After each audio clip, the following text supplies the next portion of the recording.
হাজার হাজার পোস্ট পেয়ে যাবেন।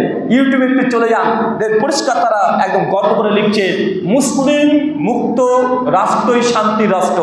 এই পোস্টগুলো আপনারা দেখছেন না কেন? আমাদের ইন্ডিয়াতে এটা প্রচার করে তারা সফল হয়েছে যে মুসলমান মানেই জঙ্গি।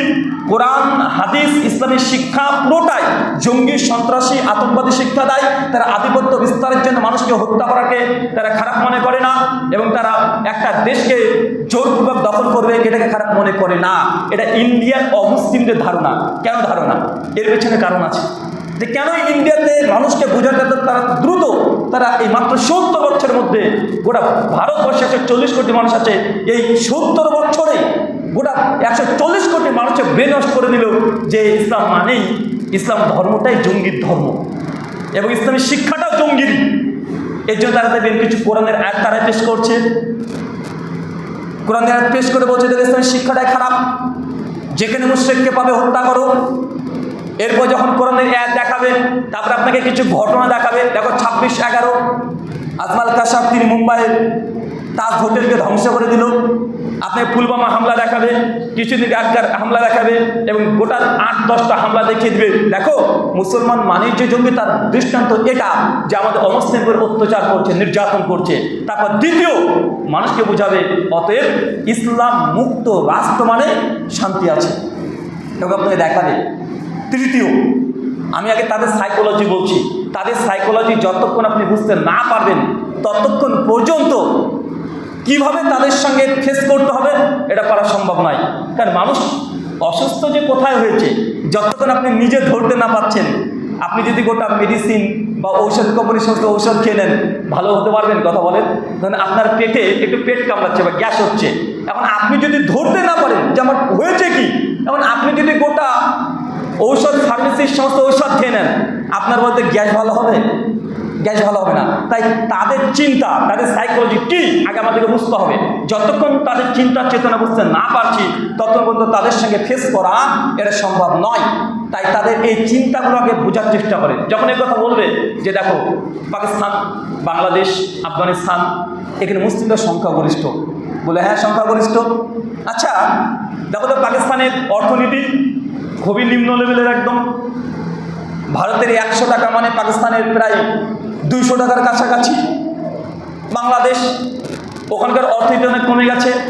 এই যে পাকিস্তানে দেখো দেশ ভাগ হওয়ার সময়তে কমপক্ষে 10% 12% হিন্দু সনাতনী ছিল, আজকে মাত্র 1.5% আছে। কেন 7% হিন্দুরা থাকতে পারলো না? অতএব মুসলিম রাষ্ট্রে মুসলিমরা অমুসলিম হিন্দুদেরকে জোরপূর্বক ধর্মান্তরিত করে নিয়েছে, অথবা মুসলিমরা দের অত্যাচারে অমুসলিমরা সেই দেশে থাকতে পারেনি, পালিয়ে এসেছে। উদাহরণ বাংলাদেশ, পাকিস্তান, গুটিকয়েক দেশের তার নাম বলে দিবে। এখন মানুষকে ব্রেন ওয়াশ করা সহজ হয়ে গেছে, সহজ না? তারা দেখছে, তাই তো একটু গুগল করে দেখি তো পাকিস্তানে কত পার্সেন্ট হিন্দু আছে, তো দেখছে 1.5%। ওই যে 1950-এর আগে কত ছিল, তো দেখছে কমপক্ষে 10 থেকে 12%। তো এই 10% কোথায় গেল? আবার দেখাচ্ছে দেখো আমাদের যে দেশ ভারতবর্ষ, দেশ ভাগের সময়তে মুসলমানরা ছিল মাত্র 9 কোটি, এখন মুসলমানরা 30 কোটি পার হয়ে গেছে। তার মানে হিন্দু রাষ্ট্রে মুসলমানরা সংরক্ষিত আছে। এই দেশে তো মুসলিমরা পালিয়ে কোনো দেশে যাচ্ছে না, বরং মুসলিম রাষ্ট্র থেকে আমাদের হিন্দুরা, আমাদের সনাতনীরা এটা পালিয়ে আসছে। এই ন্যারেটিভ প্রচার করা হচ্ছে কি হচ্ছে না? হচ্ছে। আমি আগে তাদের চিন্তা চেতনাগুলো আপনাকে বোঝানোর চেষ্টা করছি, তারপর একটা একটা করে প্রত্যেকটা জবাব আপনাকে আমি শেষের দিকে এসে দেবো, যেন আপনিও বুঝতে পারেন যে তাদের এই কথাগুলো যদিও বাহ্যিক দৃষ্টিকোণ থেকে যে কোনো মানুষকে 1 মিনিটে তার ব্রেন ওয়াশ করে ফেলা দরকার, মানে সম্ভব 1 মিনিটের মধ্যে, এবং মানুষ দেখবে। আচ্ছা তৃতীয় বিষয় বলে দেখো ভারতবর্ষে মুসলমানরা যখন আসলো প্রথম, ইতিহাস আমরা সকলে জানি, মোহাম্মদ বিন কাসেম তিনি এসেছিলেন মাত্র 17 বছর বয়স। এই ব্যক্তি এসে ভারতবর্ষের উপরে জোর করে জায়গা দখল করে নিয়েছে। মোহাম্মদ গাজনবী সোমনাথ মন্দিরকে ধ্বংস করে দিয়েছে, কোটি কোটি টাকার সোনা গহনা তারা চুরি করে নিয়ে চলে গেছে। দেখো সম্রাট ঔরঙ্গজেব মুসলমান শাসক, সেই সময় আমাদের হিন্দুদের উপরে কত নির্যাতন করেছে। আমাদের অনেক মন্দির, হাজার হাজার মন্দিরকে তারা ভেঙে চূর্ণ বিচূর্ণ করে দিয়েছে। এই দেশগুলো বাধা শুনছেন না এখন? এটা পরিকল্পিত। এটা পরিকল্পিত। কেন এগুলো দিয়ে মানুষকে খুব সহজেই ব্রেনওয়াশ করা সম্ভব। কারণ বোঝাচ্ছে যখন মুসলিমরা এই দেশে রাজত্ব করেছে, আমাদের উপরে নির্যাতন করেছে, আমাদের মন্দির ভেঙেছে, আমাদেরকে ঠিকভাবে থাকতে দেয় নাই। অতএব যে দেশে মুসলিমরা বেশি ওখানে অশান্তি বেশি। অতএব আমাদের এই পশ্চিম বাংলার কথা বলি, আস্তে আস্তে পশ্চিমবাংলা, যে পশ্চিমবাংলায় এখন মুসলমানরা আছে মাত্র 20%, কিন্তু মুসলমানরা যদি 33%, কিন্তু মুসলমানরা যদি এখন বাড়তে শুরু করে, এই পশ্চিমবাংলাতেও আমাদের কোনো জায়গা নেই। আমাদের দেশ হওয়ার পরে আমরা এই জায়গাটা থাকতে পারবো না। যখন তারা সংখ্যা গরিষ্ঠ হয়ে যাবে, তখনই আমাদের উপর নির্যাতন অত্যাচার শুরু হয়ে যাবে, যারা পূর্বেও করেছে। এগুলো শুনছেন না? কমন, এগুলো কমন এবং খুব সহজ। যে কোনো মানুষকে 5 মিনিট যদি এই তথ্যগুলো দেওয়া হয়, মানুষটা ব্রেনওয়াশ হতে বাধ্য এবং ইসলাম বিদ্বেষী হতে 100% বাধ্য। প্রত্যেক ইতিহাসে করেছি। হ্যাঁ, মোহাম্মদ বিন কাসিম এসে ভারতবর্ষে বিভিন্ন জায়গাকে দখল করেছে। গাজনাবি তিনি এসেছেন, বিভিন্ন মন্দিরকে ধ্বংস করেছেন, বিভিন্ন মন্দিরের উপরে রাজত্ব করেছেন, মন্দিরে থেকে বিভিন্ন সোনাদানা গহনা চুরি করেছে। এখন এগুলো যদি কোনো অমুসলিম শুনে, তাই বলেন তো আপনার প্রতি বা আমার ধর্মের প্রতি তার কোনো ভালোবাসার জায়গা থাকবে? কোনো ভালোবাসার জায়গা থাকবে না, বিন্দু পরিমাণে থাকবে না। চলেন এগুলোর সংক্ষিপ্ত আমরা একটু পর্যালোচনা করব। কেননা আমাদের অবস্থান যতক্ষণ ক্লিয়ার না হচ্ছে, ততক্ষণ এগুলোর সঙ্গে মোকাবেলা করা, ফেস করা খুব কঠিন এবং টাফ বিষয়। প্রথম যে অভিযোগ, যে জায়গাতে মুসলিমদের সংখ্যা গরিষ্ঠ, সেই দেশ তারা অর্থনীতিতে, বিজ্ঞানে, প্রযুক্তিতে সবচেয়ে নিম্ন লেভেলের, এবং তারা বারবার ঘুরে ফিরে বাংলাদেশ, পাকিস্তান, আফগানিস্তান 2-3টে দেশের নাম বলবে। আচ্ছা বলে তো, পৃথিবীতে সংখ্যাগরিষ্ঠ মুসলিম রাষ্ট্র কতগুলো আছে? প্রায় 56+, 57খানা, 56+। কিন্তু মিডিয়াগুলো বারবার 2-3টে রাষ্ট্রের কথা কেন বলছে? ঘুরে ফিরে পাকিস্তানে, বাংলাদেশ, আফগানিস্তান 2-3টে রাষ্ট্রের কথা কেন বলছে? কেন? মালয়েশিয়া 76% মুসলিম। কত percent? 76%। Indonesia 90%, Singapore 63%, Dubai, Kuwait, Qatar, Bahrain, এই দেশের নাম তারা কেন নেয় না? সৌদি আরবের নাম তারা কেন নেয় না? কারণ যে দেশে মুসলমানরা সংখ্যাগরিষ্ঠ, ওই দেশে নাকি অমুসলিমের উপরে নির্যাতন করা হয়। এখন মালয়েশিয়াতে 76% মুসলমান, 6% হচ্ছে হিন্দু। এখন কোনো সময় কোনো একদিন খবরে দেখেছেন যে মালয়েশিয়ায় সংখ্যাগরিষ্ঠ মুসলমানরা সংখ্যালঘু হিন্দুদের মন্দির ভেঙেছে, তাদেরকে মব লিঞ্চিং করেছে, তাদের মন্দির ভেঙেছে, তাদের মন্দিরে প্রবেশ করতে নিষেধ জারি করেছে। এখন আমাদের প্রশ্ন, মুসলিমের সংখ্যাগরিষ্ঠ হলেই নাকি সেই দেশে অমুসলিমদের উপরে নির্যাতন করে? এখন বলেন তো, মালয়েশিয়াতে এরকম কোনো ঘটনা শুনেছেন? ইন্দোনেশিয়া, সিঙ্গাপুর, দুবাই, কুয়েত, কাতার কোনো জায়গাতে শুনেছেন? না। তার মানে বোঝা যাচ্ছে যে তারা যেটা প্রচার করছে এটা শতভাগ এটা মিথ্যা প্রপাগান্ডা। কেননা দেখেন,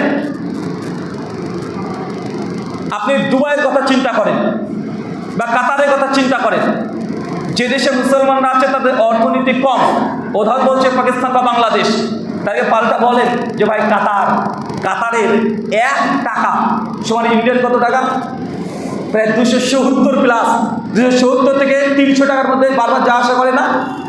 1 টাকা মানে কাতারের ইন্ডিয়ান প্রায় 270 থেকে 300 টাকা। তো কাতারের জিডিপি কত? সৌদি আরবের 1 রিয়াল সমান ইন্ডিয়ান প্রায় 22 থেকে 24 টাকা। মালয়েশিয়ার টাকাকে বলা হয় রিঙ্গিত, ওখানকার 1 রিঙ্গিত সমান ইন্ডিয়ান প্রায় 22 থেকে 23 টাকা।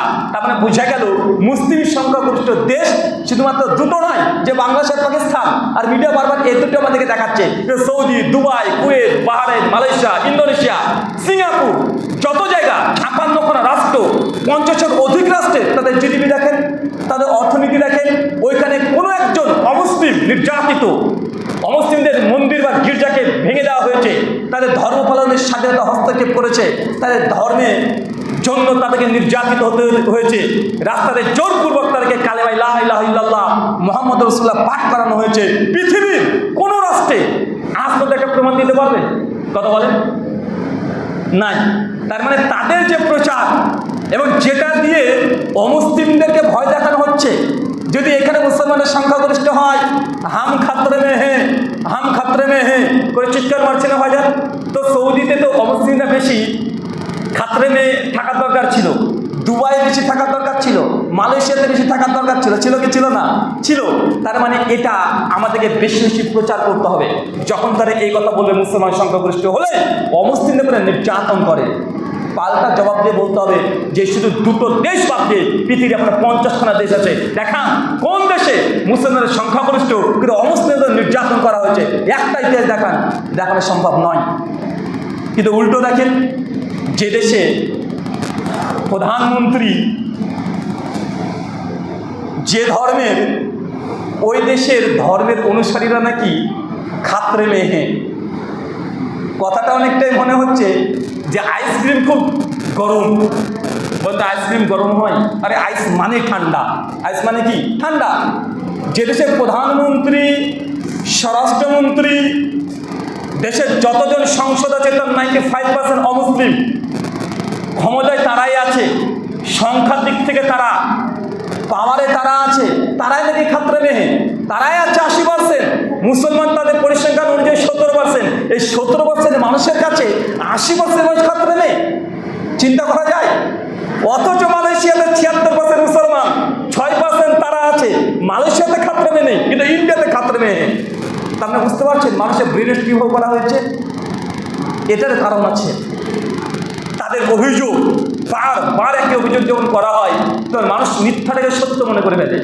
নেপোলিয়ন এই জন্য বলেছিল যে একটা মানুষ যদি প্রতিদিন একই মিথ্যে কথা বারবার মানে উঁচু গলায় যদি বলতে শুরু করে দেয়, একদিন মানুষ ওই মিথ্যা কথাকে একদম মনে করবে এটাই পরম সত্য কথা। পরম সত্য কথা মানুষ মনে করছে না। আচ্ছা, দ্বিতীয় একটা প্রসঙ্গে আপনাকে আসি। সংখ্যাগরিষ্ঠ মুসলিম রাষ্ট্রে কখনো অশান্তি নেই। যতগুলো দেশ আছে একটু আপনারা গবেষণা করেন, নামাজ, রোজা, হজ, যাকাত, দান, সাদকা, শিরক, বিদআত, সুন্নাহ এ বিষয়ে করে অনেক আলোচনা শুনেছেন আলহামদুলিল্লাহ। আর আহলে হাদিস মসজিদ আপনাদের যোগ্য একজন আলোচক আছে, বিভিন্ন জায়গাতে দাস তাদরিস হালাকা হচ্ছে, এগুলো নতুন করে আপনাদেরকে সংশোধন করাতে হবে এমনটা নয়। আলহামদুলিল্লাহ আপনারা যথেষ্ট এই বিষয়ে শোনেন। এখন দিন চর্চা অনেক সহজ হয়ে গেছে, সোশ্যাল মিডিয়ার মাধ্যমে নিতে পারবেন। আমি জাস্ট এমন কিছু কথা বলতে চাই যেন বর্তমান প্রেক্ষাপটকে মোকাবেলা করতে পারেন। কেন যুবক তরুণ যারা আছে, যে যে সেক্টরে আছে, একটাই কাজ, দাওয়াতি কাজকে বেগবান করতে হবে। কী করতে হবে কথা বলেন? বেগবান করতে হবে। একটা সময় মানুষ মনে করতে যে না ভাইজান, একটা টিভি চ্যানেল মুসলিমদের খুব দরকার, মুসলিমদের নিউজ চ্যানেল খুব দরকার। আসলে দরকার ছিল। একটা মুসলিমদের বড় হাতিয়ার মিডিয়া, সবচেয়ে বড় মানে হাতিয়ার, এটা আমাদের থাকা দরকার ছিল, প্রয়োজন ছিল। দুর্ভাগ্যজনক আমাদের নেই। তবে আলহামদুলিল্লাহ তারপরেও কেন জানেন? কেননা টিভি মিডিয়ার চাইতে এখন সোশ্যাল মিডিয়া অনেক মজবুত, শক্তিশালী। শক্তিশালী নয়, একটা যদি টিভি মিডিয়া খুলেন আপনি, দেখাচ্ছে বাংলা চ্যানেল খুলবেন, শুধু পশ্চিম বাংলার জন্যই হবে। এখন যদি বাংলাদেশের মানুষকে দেখাতে চান তাহলে আপনার ডবল ট্যাক্স দিতে হবে, খরচ বেশি। বেশি আছে না নাই? আছে না ভাইজান? প্রত্যেক বছরে বছরে পে করতে হবে। কেন একটা টিভি চ্যানেল স্যাটেলাইট কত মানে কোটি কোটি টাকা খরচ করে একটা টিভি চ্যানেল খুলতে হতো। কিন্তু এখনকার বর্তমান যুগে যদি আপনি চান, খুব সহজেই আপনি সোশ্যাল মিডিয়ার মাধ্যমে লক্ষ লক্ষ মানুষের কাছে আপনার মেসেজ পৌঁছাতে পারবেন না? পারবেন কি পারবেন না? পারবেন। ইউটিউব এর তো আর মানে কোনো টাকা পয়সা লাগে নাকি? এই চ্যানেল খুলতে টাকা পয়সা লাগে? কথা বলেন, টাকা পয়সা লাগে? এর জন্য কোনো সরকারি পারমিশন লাগে? আপনি ইউটিউব চ্যানেলে যদি আপনার দরকার নেই, আমাদের শাইখ মাশাইখ যাদের আলোচনাগুলো আছে, নিজ দায়িত্বে গোটা মানে সোশ্যাল মিডিয়াকে একদম পূর্ণ করে লোড করে দিতে হবে। প্রত্যেক প্রশ্ন শাইখ মাশাইখ যেগুলো প্রশ্ন উত্তর দিচ্ছে ছোট ছোট করে ওই নাম দিয়ে প্রশ্ন উত্তরগুলো যখন দেবেন, যখন অমুসলিমরা সার্চ করবে কোনো বিষয় যে জিহাদ লিখলে যেন আগে আলেম ওলেমার ভিডিওগুলো বেশি বেশি চলে আসে। কথা বুঝতে পারলেন? কেন আপনি এখানে বসে আমরা আলোচনা করছি, কিন্তু আমাদের এই আলোচনা গোটা বিশ্বের মানুষ শুনতে পাবে কি পাবে না? গোটা বিশ্বের দুবাই হোক, কুয়েত হোক, কাতার হোক, এর কোনো বর্ডার নেই। তাই সোশ্যাল মিডিয়া বর্তমান যুগে সবচাইতে বড় মাধ্যম দাওয়াতি কার্যক্রম করার জন্য। এত বড় আয়োজন, 500 মানুষ এখানে আছেন, কিন্তু এই আলোচনা এই যে 10টা ক্যামেরাতে আছে, কমপক্ষে প্রত্যেক যদি সোশ্যাল মিডিয়ায় 1 লক্ষ করে যদি মানুষ দেখে, 10 লক্ষ মানুষের কাছে পৌঁছাবে কি পৌঁছাবে না? পৌঁছাবে। তাই নিজ দায়িত্বে আপনি যদি নাও পারেন, শেখ মাশেক আলেম ওলামাদের যেসব আলোচনা আছে বিভিন্ন সোশ্যাল মিডিয়া প্ল্যাটফর্মে এটা ছড়িয়ে দেন। যারা ইসলামের সমালোচনা করছে ওখানে আপনাকে গিয়ে পাল্টা গালি দেওয়ার প্রয়োজন নেই, পাল্টা গিয়ে ওখানে একজন শেখ মাশেকের আলোচনা ভিডিও লিঙ্ক দিয়ে দেন ওই বিষয়ে। ইনশাল্লাহ আস্তে আস্তে ধীরে ধীরে আমাদের কাজ এগোতে থাকবে। আল্লাহ সুবহানাহু ওয়া তাআলা তুমি কবুল করে সকলে বলি আমিন। সম্মানিত শুধু আমাদের অবস্থান দ্বিতীয়, যে ন্যারেটিভ দিয়ে আমাদের অমুসলিম ভাইদেরকে তারা বিগড়ানোর চেষ্টা করছে, কোনটা? যে মুসলমানরা এসেছে, এসে আমাদের মন্দির ভেঙেছে।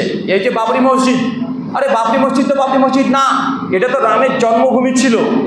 মুসলমানরা জোর করে ভেঙে দিয়ে মসজিদ তৈরি করেছে, এখন আমরা আমাদের মন্দিরের উপরে মন্দির তৈরি করছি। এই কথা বলে মানুষকে সহজে বুঝে দিচ্ছে, আরে আমরা তো মসজিদ ভাঙিনি, আমাদের মন্দির ভেঙে তো মসজিদ তৈরি করেছে। এই জন্য আমরা কেসে জিতে গেছি, এটা প্রমাণ হয়ে গেছে রাম জন্মভূমি। এখন আমরা তার জন্য রাম জন্মভূমি তৈরি করলাম, এখন আমাদেরও কিছু বলার থাকছে না। অনেক মানুষ বলছে ঠিকই আছে, তোমরা কেন মন্দির ভেঙে মসজিদ তৈরি করেছিলে, এমন বলা হচ্ছে কি হচ্ছে না।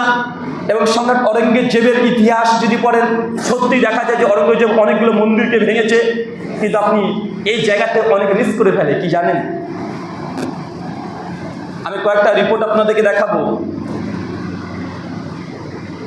পুরীতে জগন্নাথ ধাম মন্দিরের নাম শুনেছেন? দীঘাতে জগন্নাথ ধাম মন্দির খুললো না কিছুদিন আগে? কোটি কোটি টাকা খরচ করে, প্রায় কোটি কোটি টাকা খরচ করে, কোটি টাকা খরচ করে জগন্নাথ ধাম মন্দির তৈরি করলো। আসল জগন্নাথ ধাম মন্দির হচ্ছে পুরীতে। কোথায়? পুরীতে। এই মন্দিরের যে ইতিহাস জানেন অবাক হবেন। আমি আমার কথা বলি না, স্বামী বিবেকানন্দজি নাম শুনেছেন? যিনি ভারতবর্ষে হিন্দু দাদাদের কাছে অনেক জনপ্রিয় ব্যক্তি, যিনি তৎকালীন শেষ মতে আমেরিকার শিকাগো শহরে গিয়ে তিনি হিন্দু ধর্ম এবং ভারতবর্ষকে রিপ্রেজেন্ট করেছেন। রামকৃষ্ণ মিশন তার আইডিওলজি, যেটা কলকাতা বেলুর মাঠে এখন আছে। স্বামী বিবেকানন্দজির যত লেখনী এবং যত বক্তব্য সবগুলোকে সংকলন করেছে 10 খণ্ডে। ওটার নাম দেওয়া হয়েছে স্বামী বিবেকানন্দের বাণী এবং রচনাবলী। গুগলে PDF অ্যাভেলেবেল আছে। রামকৃষ্ণ মিশন উদ্বোধন কার্যালয় থেকে বইটা প্রকাশও করেছে। আমার কাছে আছে বইটার জাস্ট একটা অংশ আপনাকে দেখাবো। স্বামী বিবেকানন্দের বাণী এবং রচনাবলী 5ম খণ্ড 158 পৃষ্ঠা। এখানে স্বামীজি কি বলছে দেখেন। তিনি বলছেন, অনেক প্রশ্নের উত্তর দিয়ে বলছেন, স্বামীজি বলছেন, যাহারা ভারতের ইতিহাস কিছুমাত্র জানেন তাহাদের নিকটে পূর্বোক্ত বিবৃতি দ্বারা প্রমাণিত হয় যে পুস্তকখানি আগাগোড়া প্রতারণা। একটা বইয়ের তিনি জবাব লিখছেন। এরপর দ্বিতীয় কলামে কি বলছেন দেখেন। কারণ জগন্নাথ মন্দির একটি প্রাচীন বৌদ্ধ মন্দির। আমরা এটিকে অন্যান্য বৌদ্ধ মন্দিরকে হিন্দু মন্দির করিয়া লইয়া আছি। এটা বুঝতে পারলেন না? পুরীতে যেটা জগন্নাথ মন্দির, এটা আসলে মন্দির কোনোদিনই ছিল না, এটা ছিল বৌদ্ধদের ধাম। বৌদ্ধদের কি? এটা বৌদ্ধ মন্দির ছিল। পুরীর যে জগন্নাথ মন্দির, এটা হিন্দুদের খোঁজকে, সেখানে শ্রীকৃষ্ণের ভক্ত যারা আছে তারা পূজা অর্চনা করছে, হিন্দুদের তত্ত্বাবধানে আছে। এটা কোনোদিনই হিন্দুদের মন্দির ছিল না। স্বামীজি বলছেন যে এই মন্দির মূলত বৌদ্ধদের মন্দির। সেই সময়কার ব্রাহ্মণরা জোরপূর্বক বৌদ্ধদের কাছ থেকে ছিনিয়ে নিয়ে এখানে হিন্দু মন্দির বানিয়েছে। যদি একটা মন্দির নয়, স্বামীজি বলছে এরকম হাজার হাজার মন্দিরকে, বৌদ্ধদের মন্দিরকে হিন্দুরা জবরদখল করে নিয়েছে। কথাকে বুঝতে পারছেন আমার? এখন যারা বলছে যে বাবরি মসজিদের আগে রাম জন্মভূমি ছিল, মুসলমানরা জোর করে বাবরি মসজিদ বানিয়েছে, অতএব আমাদের মন্দির আমাদেরকে ফিরিয়ে দেওয়া হোক, কারণ আমাদের জিনিস। এখন বৌদ্ধরা যদি এই দাবি করে যে আমাদের বৌদ্ধ মন্দির, পুরীর যে মন্দির জগন্নাথ ধাম, ওটা তো আমাদের, তা আমাদের জিনিস আমাদেরকে ফিরিয়ে দেন। এখন দেখা যাক কতটা তারা নিরপেক্ষ, তারা এখানে মানতে চায় কি চায় না? জি না, এখানে তারা মানতে চাইবে না, নারাজ। এবং আপনাকে এই কথা আমি নিজের দায়িত্ব নিয়েই বলি, আমাদের ইন্ডিয়াতে মন্দির ধ্বংসের ইতিহাস, কারণ আমি যেহেতু ইতিহাস নিয়ে পড়াশোনা করেছি, আমার ইতিহাসের উপরে অনার্স, এবং এই বিষয়টা নিয়ে আমি দীর্ঘদিন ধরে গবেষণা করছিলাম যে কী ব্যাপার আসলে মুসলিম শাসকরা মন্দির কেন ধ্বংস করলো। কেন হাদিসে মুসান্নাফ আব্দুর রাজ্জাককে সহিহ সনদে প্রমাণিত যে শত্রুপক্ষের যুদ্ধের ময়দানেও মন্দির ভাঙা যাবে না, গির্জা ভাঙা যাবে না। হানাফি, শাফি, মালিকি, হাম্বলি, আহলে হাদিস সবাই একমত। তারপরেও অরঙ্গজেবের মতো শাসক কেন মন্দির ভাঙল? কেন মোহাম্মদ গাজনবীর মতো ব্যক্তিত্ব, সিয়ারানুন নিওয়ালার মধ্যে মোহাম্মদ গাজনবী প্রসঙ্গে লম্বা চড়া একটা আলোচনা আছে যে তিনি হাদিসের অনুসারী ছিলেন, অনেকে থেকে আহলুল হাদিস এই মানহাজের মধ্যে তাকে নিয়েছে। এত জানার পরে তার মন্দির কেন ভাঙল? তো আমি এটা দীর্ঘদিন গবেষণা করার পরে কয়েকটা কারণ পেয়েছি, এবং সেটা মুসলিম কোনো ঐতিহাসিকের কাছ থেকে নয়, সবগুলো অমুসলিম ঐতিহাসিক তারা আলোচনা করেছে যে কেন মন্দিরকে ভাঙা হয়েছে। আমরা আসলে ইতিহাস দেখি কখন জানেন? ভারতবর্ষে মুসলমানরা আসার পরের ইতিহাস আপনি পড়ছেন, এই জন্য এর উত্তর সারা জীবন পাবেন না। কেউ যদি মুসলমানদের আসার পরের ইতিহাস পড়ে ভারতের জিন্দেগিতে, মুসলিম শাসকরা কেন যে মন্দির ভেঙেছে, কেন তারা মানে ভারতবর্ষকে আক্রমণ করলো, কেন আক্রমণ করলো, এর উত্তর জিন্দেগিতে পাবেন না। কখন যেতে হবে? মুসলমানরা ভারতের প্রবেশের আগেকার ইতিহাস পড়তে হবে। তখনকার বলেন আগেকার, কারণ ভারতবর্ষে মুসলমানরা আসার আগে কি ভারতে মানুষ ছিল না? কথা বলেন, মানুষ ছিল। কারা ছিল? সেই সব বৌদ্ধরা রাজত্ব করেছে। কারা? বৌদ্ধরা। সম্রাট অশোকের নাম শুনেছেন না? শুনেছেন তো? সম্রাট অশোকের নাম শুনেছেন? অশোক একটা সময় হিন্দু ছিল। কলিঙ্গের যুদ্ধে প্রায় 10 লক্ষ মানুষকে হত্যা করেছে। পরবর্তী সময় তিনি বৌদ্ধ ধর্মকে গ্রহণ করে নেয়। তারপর কমপক্ষে 60,000 এই ভারতবর্ষের মধ্যে তিনি বৌদ্ধ মন্দির তৈরি করেছিলেন। এবং সম্রাট অশোকের সঙ্গে লড়াই চলছিল শশাঙ্ক ছিল পাক্কা বৌদ্ধ বিদ্বেষী।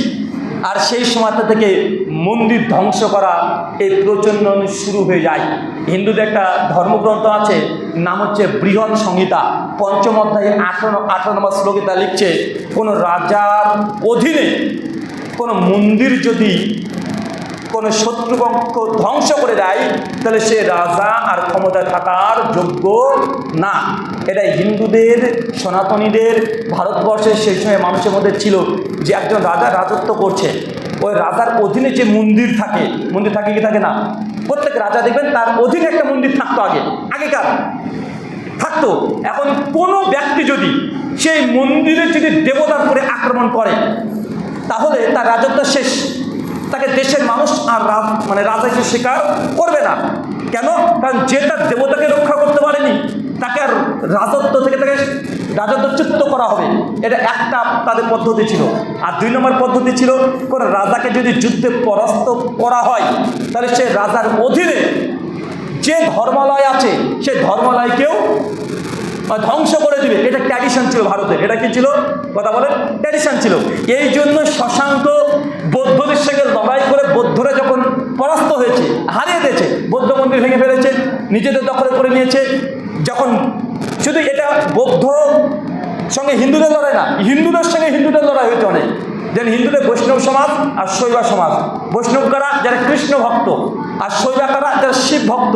তো বৈষ্ণব এবং শৈবা এদের দুজনের মধ্যে লড়াই, এটা আজ থেকে নাই, আদিকাল থেকে আছে, অনেক প্রাচীন থেকে। তো বৌদ্ধদের যখন এই কৃষ্ণ ভক্তের সঙ্গে শিব ভক্তদের লড়াই হতো, শিব ভক্তরা যদি হেরে যেত, কৃষ্ণ ভক্তরা শিব মন্দিরকে দখল করে নিয়ে ওখানে কৃষ্ণের মন্দির করে নিত। এটা আজকের ইতিহাস না, এটা একদম পরম্পরা ইতিহাস চলে আসছে। এটা প্রথম থেকে আমাদের ইন্ডিয়ান ট্র্যাডিশন।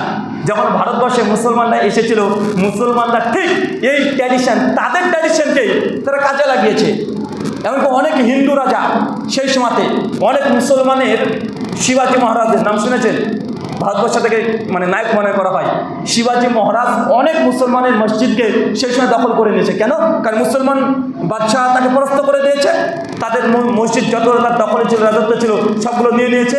তো এটা হিন্দুরা যেমন বৌদ্ধদের দখল করেছে, বৌদ্ধরা হিন্দুদের মন্দির দখল করেছে, মুসলমানদের হিন্দুরা দখল করে নিয়েছে। আবার বৈষ্ণবরা শৈবাদ দখল করেছে, শৈবাদের বৈষ্ণবরা দখল করেছে। এই ইতিহাস যদি পড়তে হয়, ভারতবর্ষে মুসলমানরা আসার আগেকার ইতিহাস পড়েন, 1000 খ্রিস্টাব্দের আগের ইতিহাস পড়েন, তাহলে এর উত্তর সবগুলো পেয়ে যাবেন। যে ভারতের প্রেক্ষাপট কী ছিল, রাজনৈতিক প্রেক্ষাপট কী ছিল, ধর্মীয় প্রেক্ষাপট কী ছিল। ভারতবর্ষের আদি যারা নিবাসী, তা হচ্ছে দ্রাবিড়। কারা বলেন তো ভাইজান? দ্রাবিড়। এই নামগুলো আপনার কাছে জটিল মনে হচ্ছে না, এবং বিষয় থেকে একটু আলাদা দিকে চলে গেছি। আমি শুধু প্রেক্ষাপট বোঝানোর চেষ্টা করছি যে আমাদের কে মুসলিমকে জঙ্গি প্রমাণ করার জন্য যে যে হাতিয়ার তারা ব্যবহার করছে, এগুলো যদি একটু গবেষণায় যদি ডুব দেন, একটু যদি চর্চা করেন, আপনি অটোমেটিক জবাব দিতে পারবেন। আল্লাহ সুবহানাহু ওয়া তাআলা আমাদেরকে কথাগুলো বোঝার তৌফিক দান করো, চলে পড়ি আমিন। সম্মানিত শুধু আপনাদের এই কয়েকটা কথা বলার উদ্দেশ্য এটা, আমরা যারা জেনারেল শিক্ষিত আছি, কমপক্ষে ভারতবর্ষে আমাদের যে ইতিহাস, এটা যত সামান্য হলেও আপনাকে জানতে হবে বর্তমান প্রেক্ষাপটে। এবং আমাদের প্রতি যতগুলো অভিযোগ আসছে সবগুলো আমরা অপরাধ করছি বলে আমাদেরকে দায়ী করা হচ্ছে না, বরং আমাদের বাপদাদাদেরকে টেনে নিয়ে এসে অভিযোগ করা হচ্ছে কি হচ্ছে না? কিছু আগে বলছেন না, যখনই সমস্যা অরঙ্গজেবের চামড়া গুটিয়ে দেবো আমরা, ভারতবর্ষে মুসলমানরা থাকার সময় আমাদের উপরে নির্যাতন করেছে, তাহলে আমাদের এই যে ইতিহাস ভিত্তিক আমাদেরকে মজলুম করা হচ্ছে না? এখন আপনার যদি এইগুলো জানায় থাকে, আপনি চট করে তাদের সঙ্গে যখন কথা বলবেন, কথা বলে তাদের মুখটাকে বন্ধ করা সম্ভব নয়? অবশ্যই সম্ভব। এর জন্য আমাদেরকে অন্তত আমাদের এই দেশে 800 বছর আমরাই ক্ষমতায় ছিলাম, আমরা রাজত্ব করেছি, তাই আমাদের ইতিহাস এটা জানা আমাদেরও অলঙ্ঘনের দায়িত্ব। আল্লাহ সুবহানাহু ওয়া তাআলা আমাদেরকে যত সামান্য হলেও এই ইতিহাস, মুসলিম ইতিহাস, ভারত মহাদেশের উপমহাদেশের বড় সাগিরের ইতিহাস জানা তৌফিক দান করে, চলে পড়ি আমিন। সম্মানিত সুধী, শেষ একটা কথা, তারপরে শেখ ফেজি সাহেব তিনি প্রশ্নোত্তর করবেন।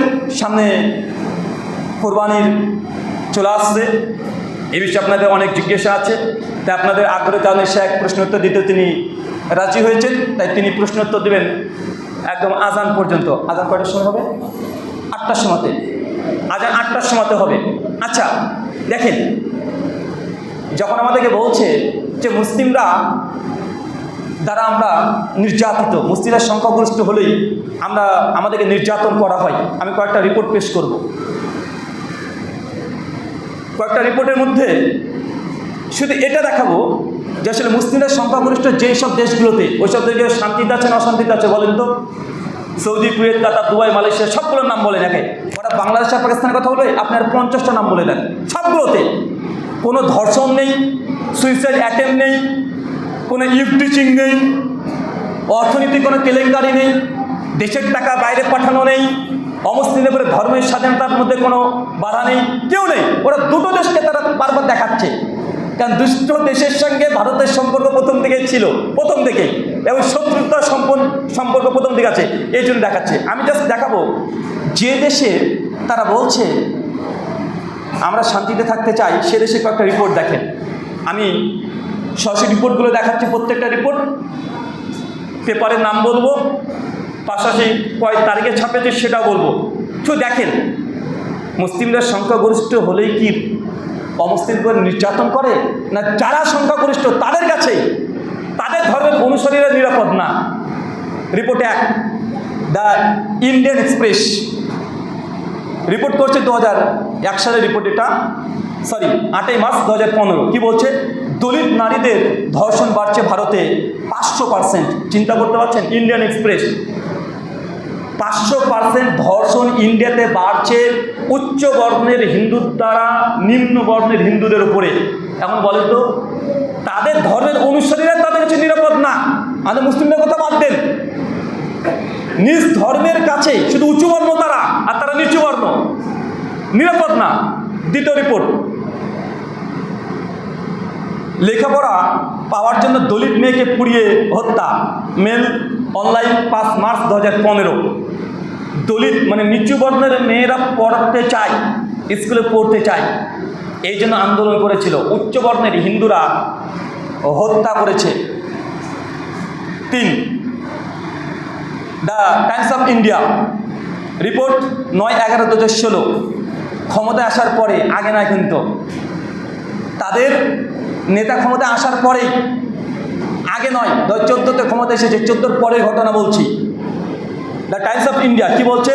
ময়দা স্পর্শ করে অশুদ্ধ হওয়ার দাবিতে উচ্চ বর্ণের হিন্দু কর্তৃক দলিত বর্ণের ব্যক্তির শিরোচ্ছেদ। আপনারা বুঝতে পারছেন? মানে নিচু বর্ণের একজন হিন্দু যারা দলিত শূদ্র, তারা ময়দা স্পর্শ করেছে, ময়দা, এই জন্য ওই দলিতের শিরোচ্ছেদ করে দিচ্ছে, মানে গলাকে কেটে জবাই করেছে। আচ্ছা, মানে এরকম রিপোর্ট যদি পেশ করতে শুরু করি, আমার কাছে কমপক্ষে 300-এর উপরে রিপোর্ট মজুদ আছে, এবং এটা নর্মাল কোনো নিউজ পেপার পত্রিকা কাটিং নয়, একদম ইন্ডিয়ান বিখ্যাত Times of India, Hindustan time, Indian express, এই ধরনের। এখানে কি বলছেন, ব্রাহ্মণ পুরুষের হাত স্পর্শ করায় দলিত পরিবারকে মারধর। এটা হচ্ছে 12 মার্চ 2016, টাইমস অফ ইন্ডিয়া। উচ্চবর্ণের হিন্দুদের টিউবওয়েল ব্যবহার করার জন্য দলিত মহিলার উপরে হামলা, দ্য ইন্ডিয়ান এক্সপ্রেস, 18 জানুয়ারি 2016। দলিত ব্যক্তি উচ্চবর্ণের দ্বারা ব্যবহৃত হাত পাম্প থেকে জল আনার জন্য আগুন ধরে দিয়েছিলেন। Hindustan time, 28 March 2015। রাজস্থানে মিড ডে মিলের পাত্র স্পর্শ করার জন্য 10 বছরের দলিত ছেলেকে মারধর করে হত্যা, ইন্ডিয়ান টুডে, 4 অক্টোবর 2015। ধর্মপুরীতে দলিত বর্ণের হিন্দুদের সংঘর্ষের সূত্রপাত, দ্য ইন্ডিয়ান এক্সপ্রেস, 29 অক্টোবর 2019। দলিত পরিচয় নিয়ে উচ্চবর্ণের সহপাঠীদের দ্বারা হয়রানি, নিউজ 18, 13 জুন 2019। কাটিহার, মানে বিহারের কাটিহার গ্রামে 25 জন দলিত পরিবার এর বাড়িতে আগুন লাগিয়ে দিয়েছে উচ্চবর্ণের হিন্দুরা, হিন্দুস্তান টাইমস, 11 জুন 2019। নয়নবাগে উচ্চবর্ণের যুবক দ্বারা 9 বছরের একটি দলিত মেয়ে ধর্ষণ, 3 মে 2019, টাইমস অফ ইন্ডিয়া। মানে নিউজ যদি পড়তে শুরু করে দিই, মানে অজস্র আছে, মানে শেষ হবে না। প্রায় 300 রিপোর্ট, শুধু আমি এটা এখানে দিয়েছি। মুসলিমদের কত যে মব লিঞ্চিং করেছে তার আলাদা রিপোর্ট আছে। মুসলমানকে জোর করে তাদের কালেমা আজকে ভারতবর্ষে প্রচার করছে না, যে মুসলমানের কালেমা অমুসলিমকে পড়িয়ে গুলি করে হত্যা করেছে। তো এটা এডিশন কারা শুরু করেছে? মুসলমানরা তো নয়। 2014 পরে মুসলমানদেরকে জোর করে তাদের ধর্মের কালেমা জোর করে পড়তে বলা হচ্ছে না, তার ধর্মের দেবতার নাম নিয়ে জোর করে পড়তে বলা হচ্ছে। ঝাড়খণ্ডের তাবরেজ আনসারি, এটা তো মশহুর ঘটনা, সকলে জানেন। কিন্তু এছাড়াই ভারতবর্ষে প্রতিদিন না হলেও কমপক্ষে 2 থেকে 3টা ঘটনা প্রতিদিন, যে মুসলমানকে জোর করে তাদের ধর্মের দেবতার নাম নিয়ে বলা হচ্ছে, নজর তাকে পেটানো হচ্ছে, হত্যা করা হচ্ছে, তাকে মানে গাড়ি চাপাতে মেরে দেওয়া হচ্ছে। তো ট্র্যাডিশন তো মুসলমানদের নয়, ট্র্যাডিশন তো তারা শুরু করেছে। কেন শুরু করেছে? যারা আজকে অভিযোগ করছে তারা শুরু করেছে। তো আমি এই রিপোর্টগুলো দেখালাম যে যেই দেশে, আমাদের এই দেশে দলিত শ্রেণী, তারাও তাদের ধর্মেরই, সে জাতপাতের কারণে আজকের দিনও বিভিন্ন জায়গাতে নির্যাতিত, মন্দিরে উঠতে দেয় না। দলিতরা মন্দির তৈরি করেছে, উচ্চবর্ণের মন্দির ব্যক্তিরা এসে ভেঙে দিয়েছে। গুজরাটে কিছুদিন আগে 2021 সালের 11 ফেব্রুয়ারি, হিন্দুস্তান টাইমসের রিপোর্ট, একটা দলিত শ্রেণীর ব্যক্তি বিবাহ করতে যাচ্ছে ঘোড়ার পিঠে চড়ে, আর তার বড় গোপ রেখেছিল। উচ্চবর্ণের ব্যক্তিরা এসে তাকে ঘোড়া থেকে নামিয়ে পিঠে হত্যা করে দিয়েছে। কেন? কারণ ঘোড়ায় চড়া এটা ক্ষত্রিয়দের বৈশিষ্ট্য, আর গোপ রাখা এটা ক্ষত্রিয়দের বৈশিষ্ট্য। কিন্তু যে দলিত হয়ে কাজ করেছে তাকে হত্যা করে দিয়েছে। ইন্ডিয়ার অনেক মন্দিরে এখনো দলিতদেরকে উঠতে দেওয়া হয় না। আমাদেরকে বলছে যে দেখেন, মুসলমানরা যদি এতই ভালো হবে তাহলে মক্কাতে কেন প্রবেশ করতে দেয় না, কেন মুসলিমকে ঢুকতে দেয় না? আরে ভাই, পুরীর জগন্নাথ ধাম মন্দিরে মুসলমানদের অ্যালাউ নেই, অমুসলিমের অ্যালাউ নেই, নিষিদ্ধ। বৌদ্ধদের যে স্বর্ণ মন্দির আছে ওখানে মুসলমানের ঢোকা নিষিদ্ধ। ভারতবর্ষের কমপক্ষে শতাধিক মন্দির আছে যেখানে মুসলমানকে প্রবেশ করতে দেয় না, তাদের মন্দির। তো ভাই, আমাদের এক মক্কাকে নিয়ে তারা পাগল হয়ে গেছে, কিন্তু ভারতবর্ষের শতাধিক মন্দির আছে। মুসলিম তো দূর কি বাদ, মন্দিরের মধ্যে নিচুবর্ণের হিন্দুদেরই অ্যালাউ নেই। অ্যালাউ আছে? আল্লাহ সুবহানাহু ওয়া তাআলা আমাদেরকে যে দিন দিয়েছে, আলহামদুলিল্লাহ, এই দিনের মধ্যে কোনো ভেদাভেদ নেই। কোনো ভেদাভেদ আছে? আলহামদুলিল্লাহ। ইলম যার আছে, ইসলামের সেই যোগ্য। আমরা এখানে হাজার হাজার মানুষ এসেছি, এখন এত মানুষ,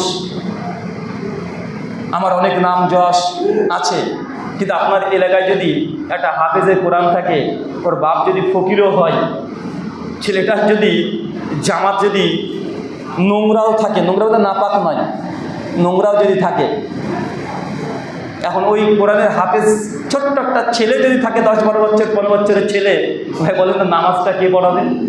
দেন ডাক্তার জাকির নাকি চলে আসলো আপনার মসজিদে, গোটা বিশ্বব্যাপী তার নাম যশ খ্যাতি আছে, লক্ষ লক্ষ মানুষ তাকে যে কালেমা পড়ে মুসলিম ইসলাম ধর্ম গ্রহণ করেছে, লক্ষ লক্ষ মানুষ কোরআন সুন্নাহর আলোয় আলোকিত হয়েছে তার আলোচনা শ্রবণ করে শুনে। এখন ডক্টর নায়কও যদি চলে আসে, আর আপনাদের এলাকায় যদি 17 বছরের একজন যদি মানে ভ্যান চালক, রিক্সা চালক বা ওই মুচির কাজ করে, তারও বেটা যদি কোরআনের হাফেজ হয়, নামাজটা কে পড়াবে? হাফেজ পড়াবে। এটা হচ্ছে ইসলাম, এটা হচ্ছে ইসলাম। 1400 বছর আগে এই জাতপাতকে ধ্বংস করে দিয়েছে মুহাম্মদ সাল্লাল্লাহু আলাইহি ওয়াসাল্লাম। 1400 বছর আগে, যে না, মানুষের মধ্যে কোনো ভেদাভেদ নেই। যদি ভেদাভেদ থাকে, দুটোতে ভেদাভেদ। এক, তাকওয়া। কি কথা বলেন? তাকওয়া আর ইলম। এই দুটোর কারণে মানুষের যোগ্যতা, মানুষের মর্যাদা বৃদ্ধি পায়। তাহলে মানে এই নয়, দুটো কারণে তাকওয়ার ভিত্তিতে আল্লাহর কাছে সে ব্যক্তি মহান হয়ে যায়, তাকওয়ার জিনিসটা সম্পূর্ণ গোপন। আর বাহ্যিক দিক থেকে যখন ইলম যখন আছে, সেই ইলমের ভিত্তিতে মানুষের মর্যাদাটা বেড়ে যায়। তাছাড়া ইসলামের যত রকমের এই অস্পৃশ্যবাদ, যত রকমের মানে ছোট বড় কালার রং, এখনও আমেরিকাতে চলে, কালো বর্ণের আর সাদা বর্ণের লড়াই মারামারি এখনও চলছে না ভাইজান? ইসলাম মানুষের মানবিক অধিকার দিয়েছে। কি দিয়েছে? মানুষ যে মানুষ, এই অধিকার ইসলাম সে প্রথম দিয়েছে, পৃথিবীতে কেউ দিয়েছিল না। কে কালো, কে সাদা, শ্বেতাঙ্গ আর মানে কৃষ্ণাঙ্গ নিয়ে আমেরিকাতে দীর্ঘদিন লড়াই হয়েছে। লাখ লাখ মানুষকে আমেরিকানরা হত্যা করেছে। মাত্র 50 বছর আগে মীমাংসা হয়েছে। এখনো ভারতবর্ষের মতো জায়গাতে মানে এই উঁচু নিচু বর্ণের আজকের দিনেও চিন্তা করতে পারছেন? কিন্তু ইসলাম 1400 বছর আগে মানুষ যে মানুষ, এই যে অধিকার দিয়ে গোটা বিশ্বে শান্তি প্রতিষ্ঠা করেছে। আল্লাহ সুবহানাহু ওয়া তাআলা আমাদেরকে বেশি বেশি করে ইসলাম প্রচার প্রসারের কাজে তুমি নিয়োজিত করেছিল, বলি আমিন।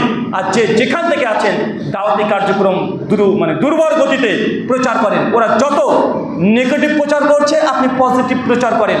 ওরা কি বলছে এটা থেকে গুরুত্ব দেন না। হ্যাঁ, যখন তারা অভিযোগ করছে, পাল্টা জবাব দেন। গালিগালাজ দিয়ে নয়, গালিগালাজ দিয়ে নয়। জেনে রাখবেন, আপনার সামনে যারা আছে, এদের ব্রেনটাকে ওয়াশ করে ফেলেছে। এরা হচ্ছে এক ধরনের রুগী, এবং রুগীর সঙ্গে যদি আপনি জোর করে যদি অত্যাচার করতে যান, আপনার কাছে চিকিৎসা নিতে হবে, আসবে না।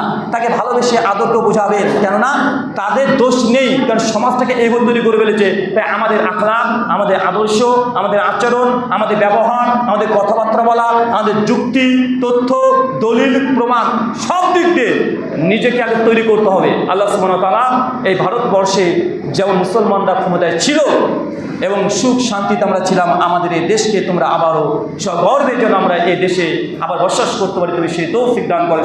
আমিন।